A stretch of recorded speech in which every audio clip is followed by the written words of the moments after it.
Bonjour à tous, bienvenue dans Mensuel du mois d'avril. Tout de suite, voici le sommaire de votre émission. L'actualité du mois d'avril, c'est dans quelques instants, les toutes dernières infos sur le coronavirus. Le DAS du mois, ce mois, nous allons parler de la conférence de presse d'Olivier Véran et Édouard Philippe. C'était ce dimanche à Matignon et nous vous ferons découvrir un reportage d'Océane Mallet dans quelques instants. On vous donne la parole, ce mois-ci à un chef d'établissement d'une maison familiale rurale, Anthony Vité. Chef d'établissement sera notre invité dans quelques instants. Un an après le terrible incendie de la cathédrale Notre-Dame de Paris, reportage à suivre. L'actualité en décalé, nous avons compilé pour vous des vidéos et ce que vous faites pendant le confinement, c'est à découvrir en fin d'émission. Bienvenue dans Mensuel. Les dernières informations, c'est avec la barre qui a été franchie des 20 000 morts en France. Ça a été annoncé ce lundi par le professeur Jérôme Salomon, comme chaque jour, lors de sa conférence de presse. Le retour progressif à la normale dès le 11 mai, la fin du confinement, le déconfinement. Justement, faudra-t-il porter des masques dans les transports en commun? La SNCF et la RATP appellent à la vigilance et voudraient que leurs usagers portent des masques. Et l'IGPN qui a été saisi après l'accident violent qui a été survenu dans les Hauts-de-Seine ce samedi soir, un accident de moto qui a fait beaucoup parler également sur les réseaux sociaux. Bienvenue dans Mensuel. Le DAS du mois, le point sur la conférence de presse d'Olivier Véran et Édouard Philippe. C'était la deuxième en temps de coronavirus. Le reportage que vous allez voir est bien sûr à voir en exclusivité et en intégralité sur ARA Inside News. Mais tout de suite, voici ce reportage d'Océane Mallet. Évoquant la question des masques, le Premier ministre, Édouard Philippe, a assuré être passé d'une production nationale de 4 millions de masques avant la crise à une production de 8 millions de masques. Des traces infimes de Covid-19 ont été découvertes dans le réseau d'eau non potable de la ville de Paris, utilisé notamment pour nettoyer les rues, mais il n'y a aucun risque pour l'eau potable. Le laboratoire de la régie municipale Eau de Paris a découvert ces dernières 24 heures la présence en quantité infime de traces du virus sur 4 des 27 points de prélèvement testés, ce qui a conduit la mairie à suspendre immédiatement l'usage de son réseau d'eau non potable dans le cadre du principe de précaution. La situation s'améliore en France, mais nous ne sommes pas sortis de la crise. En effet, nous observons une lente décrue. Au total, 19 718 décès ont été comptabilisés en France en lien avec le coronavirus depuis le 1er mars. 12 069 personnes sont décédées à l'hôpital et 7 649 dans des EHPAD et autres établissements médico-sociaux depuis le début de l'épidémie.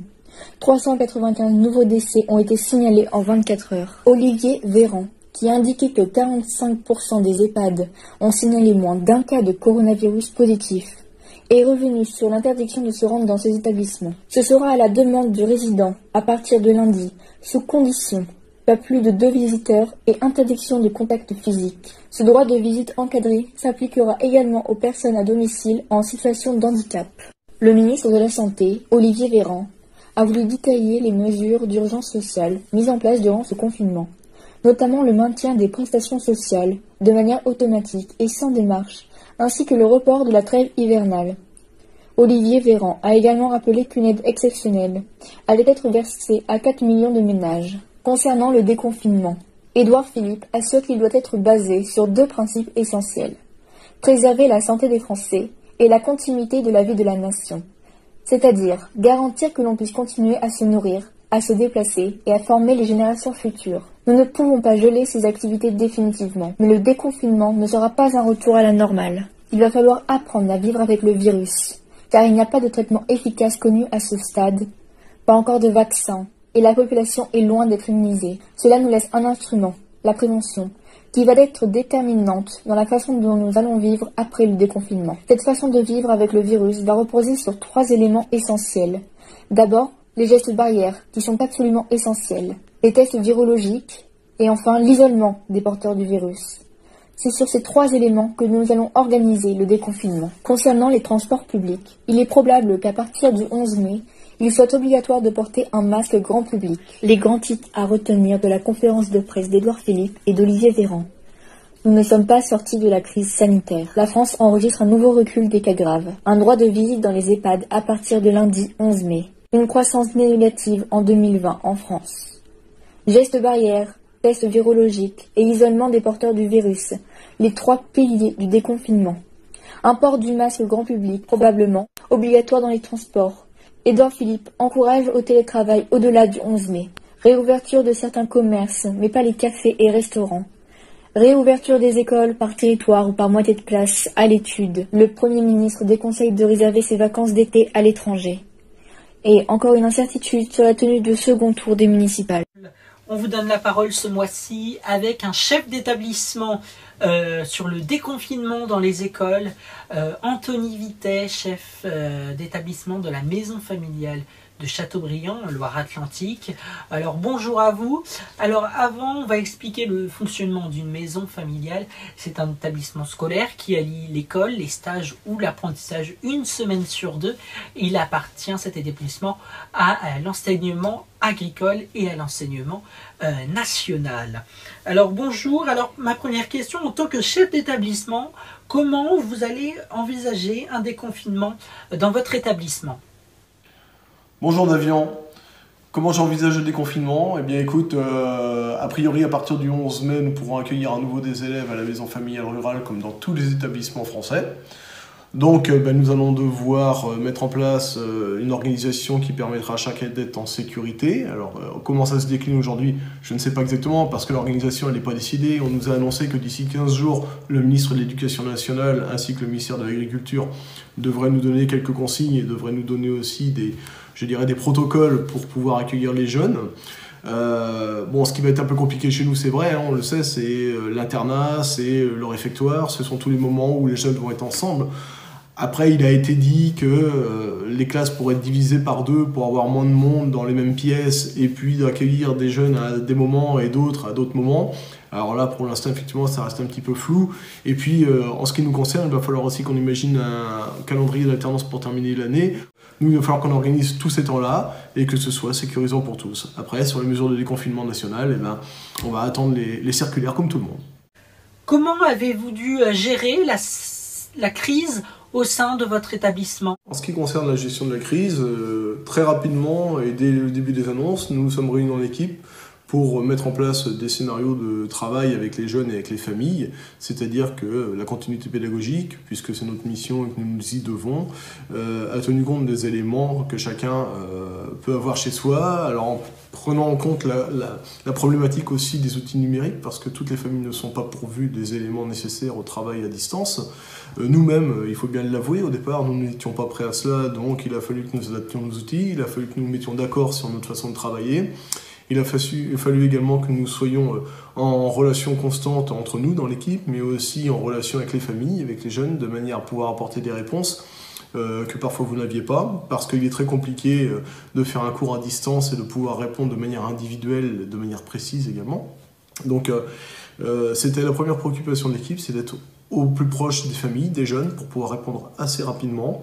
Et puis aussi, c'était notre souhait de ne pas donner trop de volume de travail non plus d'un coup, pour que tout le monde puisse le faire, et tenir compte aussi de la problématique qu'en famille, on n'est pas forcément seul. On peut avoir 1, 2, 3 petits frères ou petites sœurs, ou grands frères ou grandes sœurs. Mais en tout cas, ce qui est sûr, c'est qu'il faut aussi du temps pour tout le monde, et que tout le monde ait aussi la capacité de se connecter à des moments de la journée différents. Ça n'a pas été facile, ça c'est sûr, mais ça semble se passer assez correctement. En tout cas, c'est ce que nous disent les retours de sondage. Alors, quelles sont les mesures qui seront prises à sa réouverture? Alors au moment de la réouverture, c'est vrai que pour le moment, on a beaucoup d'incertitudes quant à l'organisation. Ce qui est sûr, c'est que le mot d'ordre, ce sera la protection. L'autre mot d'ordre, ce sera la sécurité de tous. Donc, nous mettrons en place tous les éléments nécessaires qui permettront que chacun soit, je dirais, dans une disposition sécuritaire. Alors, ça veut dire quoi? Ça veut dire le respect des gestes barrières, bien évidemment, comme ce qui nous est préconisé actuellement. La question de l'organisation va pouvoir aussi nous permettre d'imaginer comment on va faire pour que les jeunes soient tous distanciés de manière sécurisante, mais ce ne sera pas suffisant à mon avis. Et est-ce qu'il y aura du port de masque? Je ne sais pas aujourd'hui, mais en tout cas, s'il y en a, nous l'obligerons. Ce sera aussi d'être vigilants, que nous soyons dans ces prérogatives-là, parce que c'est quand même la sécurité et la santé de tous qui est en jeu. Donc voilà, soyons positifs, il faut être confiant, mais aussi il faudra être vigilant, c'est vrai. Alors, Monsieur Vittet, quel enseignement faut-il tirer de cette crise pour les élèves, pour les enseignants, mais aussi pour l'État? Je crois que chacun tirera les enseignements qu'il voudra en tirer. Enfin, ce qui me paraît intéressant, c'est qu'on a vu quand même fleurir de la solidarité aussi au travers de notre pays, là, au moment du confinement, et notamment intergénérationnel. Bon, voilà, je crois que c'est un enseignement qu'il faut tirer aussi. Il ne faut pas que ce soit juste la solidarité d'un instant. Je pense qu'il faudrait peut-être redévelopper ou redécouvrir un petit peu ce que signifie le mot de la solidarité. Autrement, sur les enseignements à tirer, je pense que peut-être qu'il faudrait imaginer que dans nos enseignements ou dans nos façons pédagogiques, il faudrait qu'on envisage peut-être plus facilement de l'enseignement à distance, de manière à ce qu'on puisse parer au minimum à ce genre de problématiques. Donc peut-être préparer du distanciel pour, notamment, lorsqu'il y a des jeunes qui sont absents pour des raisons de santé. Ça peut être intéressant de travailler en tout cas cette piste-là. Mais autrement, pour les enseignements, je ne sais pas. Je pense que l'État le fera à notre place et puis chacun en conscience le fera pour sa part. Merci beaucoup, Monsieur Vittet, d'avoir été notre invité dans Mensuel. C'était un plaisir. Merci à vous. Merci beaucoup, Davian, et à bientôt. Un an après, la cathédrale Notre-Dame de Paris, l'incendie qui s'était déclaré aux alentours de 18h30. Revivons ces moments tragiques du 15 avril 2019 dans ce reportage. Il y a un an, Notre-Dame de Paris, emblème de la France, 16h35. Un incendie se déclenche dans les combles. Aucune conclusion n'a été rendue publique à ce jour concernant les causes de cet incendie du 15 avril 2019. Cela reste une enquête longue et complexe qui fascine au-delà même de ses enjeux. Une enquête hors norme à la dimension de Notre-Dame. Du côté de la reconstruction, on nous avait dit pour le moment que Notre-Dame serait reconstruite en 5 ans. Le président Emmanuel Macron s'est exprimé il y a quelques jours pour l'anniversaire de l'incendie de Notre-Dame de Paris. Nous reconstruirons Notre-Dame en 5 ans, ai-je promis. Nous ferons tout pour tenir ce délai. Bien sûr, le chantier est en suspens en ce moment du fait de la crise sanitaire, mais il redémarrera dès que ce sera possible. Tellement de questions qui nous restent en suspens, mais une seule chose est certaine, Notre-Dame restera dans l'histoire de la France. L'actualité en décalé à présent, vous faites beaucoup de choses en ces temps de confinement, des vidéos, des chansons, nous en avons compilé quelques-unes pour l'actualité en décalé. Lundi, mardi, mercredi, jeudi, vendredi, samedi et dimanche.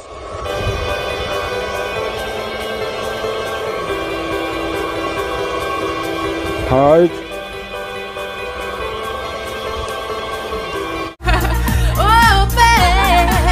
Oui, quand ce sera la fin de ce jour sans fin, je prendrai tout le monde dans mes bras. Je ferai l'amour avec un Chinois, après avec un Italien, avec le professeur Raoult. J'adopterai un pangolin, parce qu'on aura vaincu cette putain de guerre ensemble, tu vois. On pourra se retrouver, on pourra s'applaudir, on pourra se dire bah t'es vivant, toi. Oui, un jour on pourra se dire, tout ça n'est qu'un mauvais souvenir. Et l'actualité engagée, c'est bien sûr un appel aux dons à la Fondation de France et la Fondation Hôpitaux de Paris pour la recherche pour un vaccin contre le Covid-19, le coronavirus. Faites un don donc à la Fondation de France.org et vous pouvez bien sûr redécouvrir notre clip. Merci aux aides-soignants en collaboration avec On Production. C'est la fin de cette émission, merci de l'avoir suivi, c'était un plaisir de vous la présenter, de vous la préparer également. Retrouvez toute l'actualité sur notre compte Instagram, notre compte Twitter, AR1 Info. Sur Instagram, vous retrouvez nos sondages, nos stories actu tous les soirs. Pour l'information, vous retrouvez Samedi Romain en immersion au zoo de Cerza.